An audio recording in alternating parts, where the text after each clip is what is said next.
Ali Imran merupakan salah satu dari nama surat di Al-Quran yang menjadi surat ketiga setelah surah Al-Baqarah dan memiliki 200 ayat di dalamnya.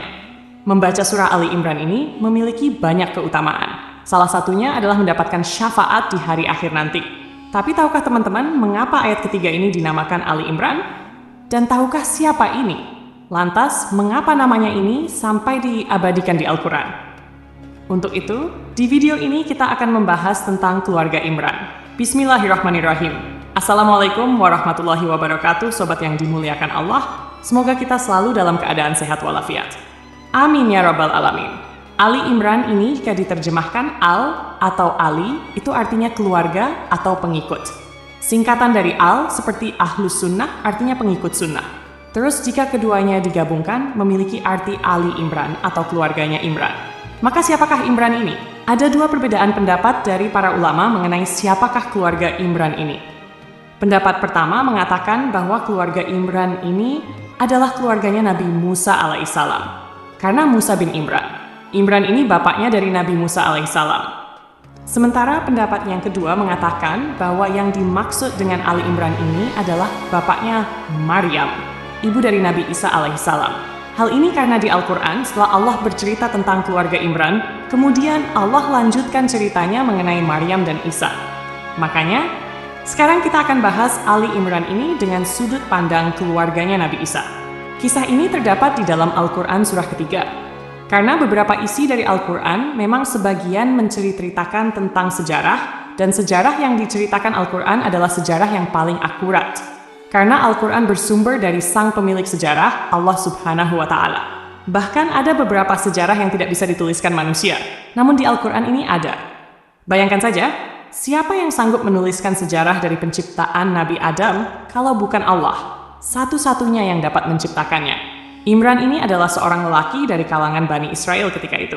Namun, Imran ini bukan nabi, melainkan hanya orang yang bertauhid kepada Allah. Imran memiliki seorang istri bernama Hannah. Hannah ini punya bapak bernama Fakudzah.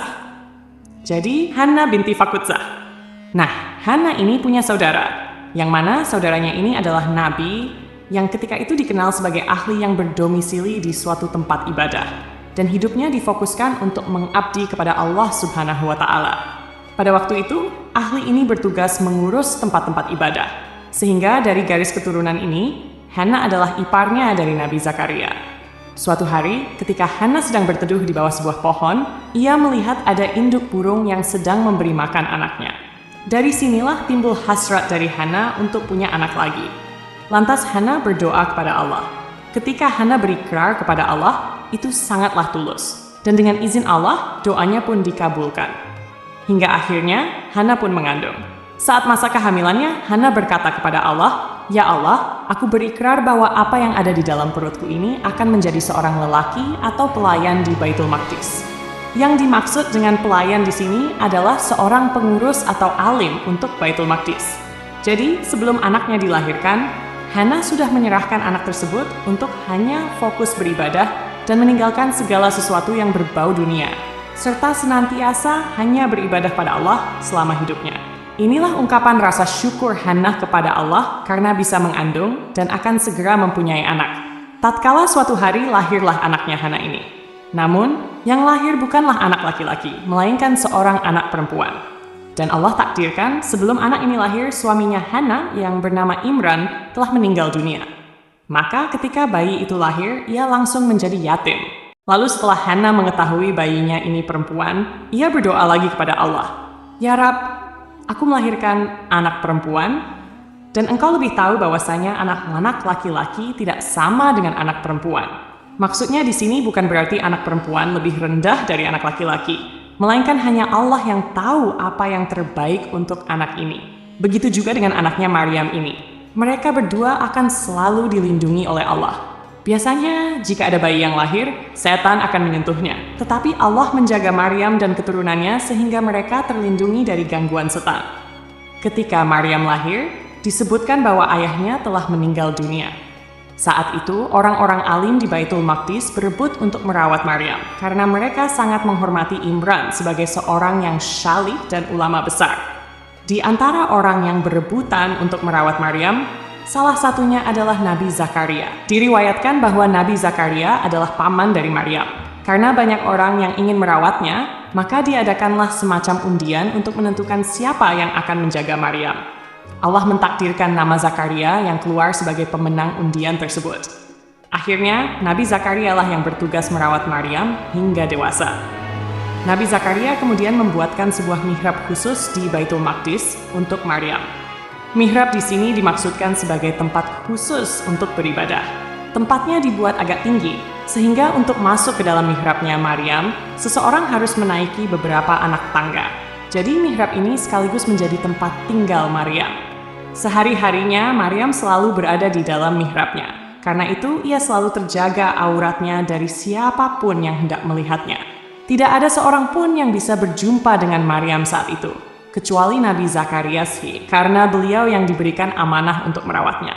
Setiap hari Nabi Zakaria mengantarkan makanan untuk Maryam. Tetapi setiap kali Nabi Zakaria meletakkan makanan, salah satu karamah yang dimiliki oleh Maryam, ibu dari Nabi Isa alaihissalam, adalah bahwa jika ia berdoa meminta makanan, maka Allah langsung memberinya makanan. Makanan yang ada di hadapan Maryam ini sungguh menakjubkan. Contohnya, pada saat musim panas, di tempat Maryam terdapat buah-buahan dari musim dingin. Sebaliknya, ketika musim dingin, ia memiliki buah-buahan dari musim panas. Padahal, mencari buah-buahan tersebut di luar musimnya sangat sulit. Inilah salah satu bentuk kekuasaan dan kasih sayang Allah kepada Maryam. Seiring berjalannya waktu, Maryam tumbuh menjadi dewasa. Seumur hidupnya, ia habiskan untuk beribadah kepada Allah dan tidak menikah. Masyarakat di Baitul Maqdis tahu bahwa Maryam adalah wanita yang sangat suci dan senantiasa menjaga kehormatannya. Hingga pada suatu hari, ketika Maryam sedang keluar dari kota Baitul Maqdis, tiba-tiba malaikat Jibril datang dalam wujud seorang lelaki tampan. Saat melihatnya, Maryam merasa takut dan berkata, "Aku berlindung kepada Allah dari gangguanmu jika engkau bertakwa." Malaikat Jibril kemudian menjawab, "Aku hanyalah utusan Tuhanmu untuk memberikan kepadamu seorang anak laki-laki." Secara logika, bagaimana mungkin seorang wanita yang tidak menikah dan senantiasa menjaga kesuciannya bisa mempunyai anak? Namun, ini adalah kehendak Allah. Atas izinnya, Maryam pun mengandung. Tentunya, ini adalah ujian yang sangat berat bagi seorang wanita yang dikenal sangat suci. Maryam adalah anak dari seorang ulama besar di Baitul Maqdis. Lama tidak ada kabar, tiba-tiba ia muncul dalam keadaan hamil. Maryam pun bingung bagaimana menjelaskan hal ini kepada orang-orang di Baitul Maqdis.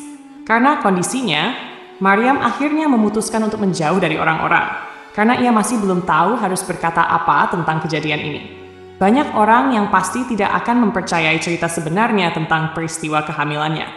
Seiring berjalannya waktu, ketika Maryam hampir tiba di masa-masa melahirkan, ia merasa kelaparan dan kehausan. Saat itu, Allah memerintahkannya untuk menggoyangkan sedikit batang pohon kurma yang ada di dekatnya. Ketika ia mengguncangkan pohon tersebut, kurma-kurma mulai berjatuhan dalam jumlah banyak. Jika dipikirkan secara logis, pohon kurma itu besar dan memiliki batang yang tinggi. Orang biasa pun tidak akan sanggup mengguncangkannya, hingga kurma di pohon itu bisa jatuh. Apalagi seorang perempuan yang sedang hamil. Tentunya tenaganya berbeda dengan orang biasa yang tidak sedang hamil. Jika ingin mendapatkan kurma, biasanya seseorang harus memanjat pohon tersebut. Namun, sekali lagi, Allah ingin memuliakan hambanya dan menjaga Maryam serta anak di dalam kandungannya. Maka pada suatu hari lahirlah anak yang dikandung Maryam. Anak itu berjenis kelamin laki-laki dan lahir tanpa menangis karena doa dari ibunya Maryam. Kemudian Allah memerintahkan Maryam untuk datang kepada kaumnya.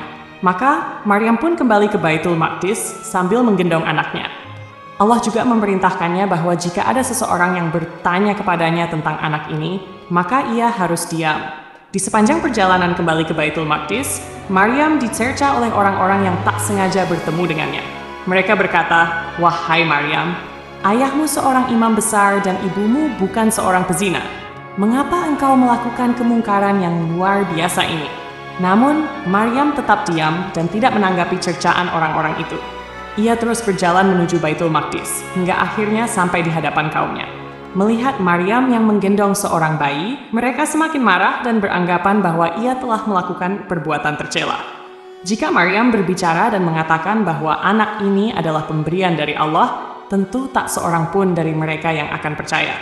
Maka Allah menunjukkan kekuasaannya melalui bayi yang masih berusia beberapa hari ini. Tiba-tiba, bayi itu berbicara, "Sesungguhnya aku adalah hamba Allah. Dia telah memberikanku kitab dan menjadikanku seorang nabi.